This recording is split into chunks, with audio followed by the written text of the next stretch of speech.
Open Task Manager.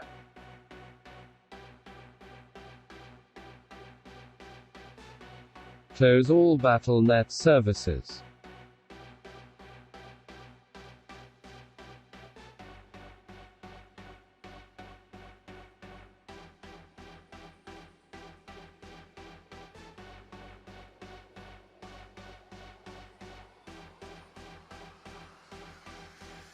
And close your Task Manager.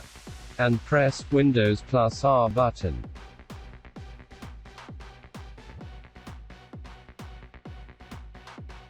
And type the following command. Click OK.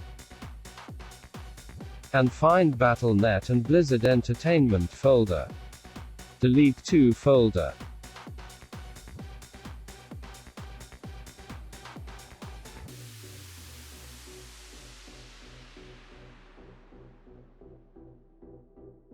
And restart computer.